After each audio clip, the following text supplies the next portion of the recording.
In the previous section, we explored the concepts of EMF of a battery, the potential difference maintained between the two poles of a battery when it is not connected to a circuit, there is no load, and terminal voltage, which is the potential difference between the terminals of a battery when it is connected to a. Now, when the load is connected, then the electrons are flowing through the circuit, and the potential difference between the terminals is slightly less than the EMF of the battery. Now the question is, why is that happening? For that, we can look at the difference between the EMF of the battery and the terminal voltage. The difference between those two is the potential drop that is taking place in the circuit.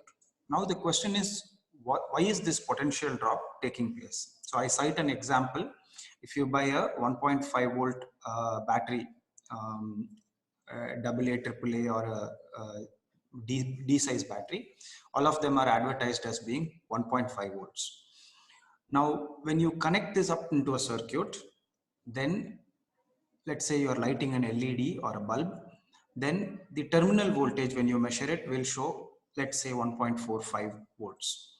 So the potential drop in the circuit therefore is about 0.05 volts, that is 0.05 joules per coulomb is being lost mysteriously in the circuit.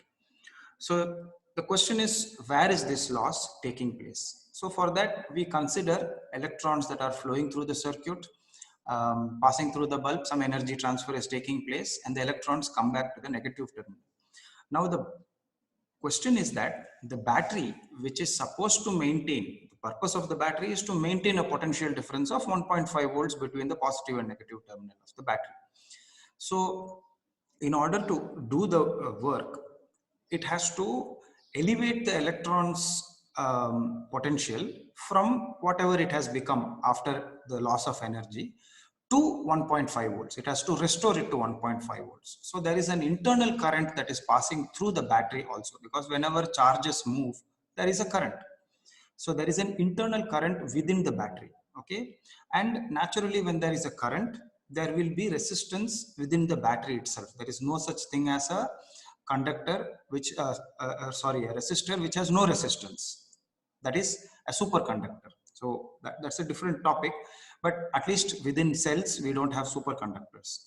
So therefore, the battery itself provides an internal resistance because of its design to the flow of current within it. And that internal resistance obviously is going to get converted, is going to consume some amount of energy. So while the battery is raising the potential to 1.5 volts, a small amount of energy will be lost because of the resistance. And typically it will be converted into heat. And many of you might have experienced this with batteries. Batteries do get heated up. And the heating up of the battery is probably a result of this internal resistance. So if that concept is clear now and there aren't any questions about it, we can move further. Any questions?